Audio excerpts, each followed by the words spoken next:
Halo teman-teman, kembali lagi ketemu dengan Andi di channel King Kos, si Raja Kos. Video hari ini menyambung video saya sebelumnya tentang crowdfunding. Dan sekarang ini crowdfundingnya fokus saya ke bisnis kos-kosan. Jadi urun dana untuk beli suatu kos-kosan.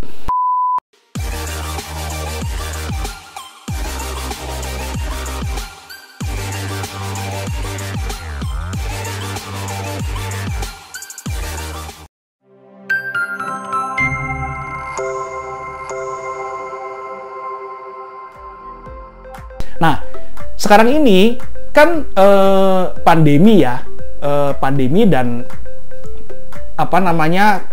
untuk yang punya kredit banyak seperti saya nih contohnya itu banyak melakukan restrukturisasi kredit di bank gitu.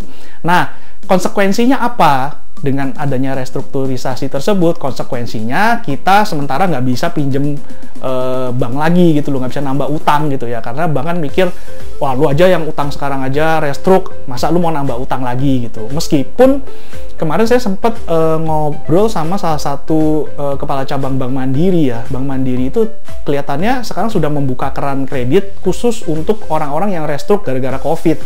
Jadi bukan restruk karena bukan sebelum COVID ya. Kalau sebelum COVID kan memang dianggap itu dia bisnisnya nggak bagus. Cuma kalau restruk karena COVID itu kan artinya sebelumnya lancar, tapi karena COVID, karena pandemi ini akhirnya dia terpaksa harus mengajukan restrukturisasi. Itu katanya sekarang sudah bisa, dan tapi saya yakin pasti surveinya, prosesnya, analisanya segala macam pasti lebih ketat juga gitu. Nah, sekarang ini kalau buat saya slowing down dulu. Saya nggak nambah cabang dulu.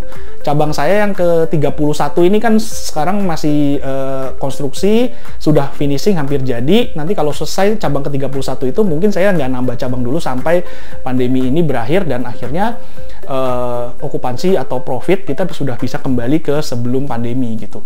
Nah, sekarang ini saya kan nggak bisa bergerak nih ya, jadi ya saya nggak bisa bergerak sendiri. Maksudnya apa? Maksudnya karena saya selama ini pakai uang bank, akhirnya sekarang bank tidak ngasih kredit, ya otomatis saya nggak bisa nambah cabang lagi kan. Nah, caranya gimana? Saya kalau mau tetap mengembangkan kos-kosan saya gitu ya, maksudnya tetap invest di kos-kosan gitu. Nah, salah satu alternatif yang sekarang banyak ditawarkan di luar sana adalah crowdfunding kos-kosan. Nah, kembali sebelum kita mau terjun atau mau masuk ke dalam suatu investasi, saya harus belajar dulu. Saya harus melihat histori dan melihat pengalaman dari teman-teman yang lain dulu. Nah, ini saya ceritain aja. Ini kan sudah berjalan ada hampir 1 tahun ya. 1 tahun itu ada satu buah kos-kosan yang memang ada 1 atau 2 kos-kosan yang ditawarkan secara crowdfunding dan sudah beroperasi. Itu di Jakarta sih ya tepatnya. Dan saya pengen lihat prospektusnya, kalau nggak salah waktu itu ROI-nya, yield-nya setiap tahun itu bisa 12% sampai 15% kalau nggak salah ya waktu itu saya baca. Nah, saya pengen tahu dong, yang kemarin-kemarin udah ikutan itu, kan pasti setiap 3 bulan atau setiap bulan kan dapat laporan keuangannya dan kemudian dapat dividen kan. Nah, itu saya pengen tahu berapa sih terrealisasinya tuh berapa gitu. Apakah jauh banget dari estimasi dari yield-nya yang ditentukan di proposal, atau ternyata lebih bagus, atau ternyata lebih jelek. Dan ternyata dari 2 itu, kemarin itu kalau nggak salah selama average 3 bulan itu ternyata yield-nya yang didapat itu hanya sekitar 4%. Nah, 4% per tahun ya.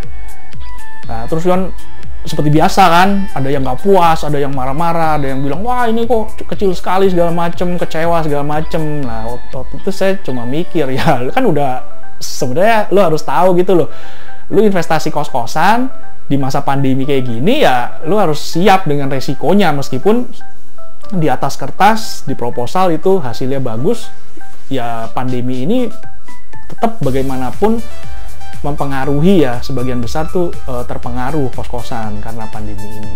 Jadi kalau menurut saya 4% per tahun itu ya udah syukur, itu untung gitu loh, nggak minus.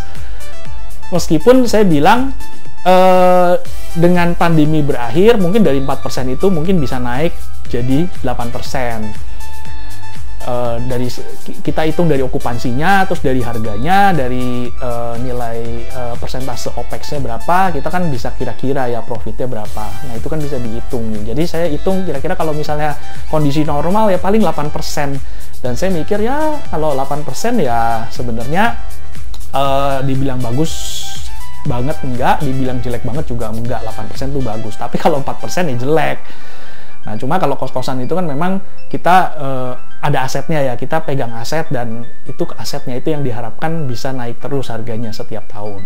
Nah, teman-teman, kalau investasi, pelajari dulu, setelah pelajari, yakin, ikut nggak apa-apa, tapi harus menyiapkan mental jika ternyata hasilnya rugi ya. Karena mau usaha apapun, usaha sebagus apapun, usaha yang diproposal sebagus apapun, itu di kenyataannya belum tentu bisa sesuai dengan apa yang diharapkan. Jadi, sekarang apakah saya mau ikutan untuk beli kos-kosan dengan sistem crowdfunding itu? Ya mungkin. Nanti saya akan coba lihat kalau ada penawaran yang baru, saya akan pelajari. Dan mungkin kali ini saya akan coba ikut supaya saya bisa lebih tahu lagi, lebih dalam lagi, menyelidiki ya dalam tanda kutip atau mempelajari bisnis kos-kosan yang dilakukan oleh orang lain di luar sana. Siapa tahu saya juga dapat ilmu-ilmu baru dari situ, sambil investasi juga dengan, kan kalau itu kan uang kecil ya, jadi maksudnya saya punya 100 juta ya masukin 100 juta, saya punya 50 juta saya masukin 50 juta, karena biasanya kalau crowdfunding itu nominalnya itu minimal itu paling sekitar 1 juta atau 100.000, bahkan ada yang bisa juga gitu. Nah, teman-teman, nanti saya akan update terus mengenai investasi saya di crowdfunding kos-kosan ini. Jangan lupa subscribe, nyalakan lonceng notifikasinya supaya tidak ketinggalan video saya berikutnya. Jangan lupa like, comment, dan share juga. Terima kasih sudah menonton. Sampai ketemu di video yang akan datang. Dadah!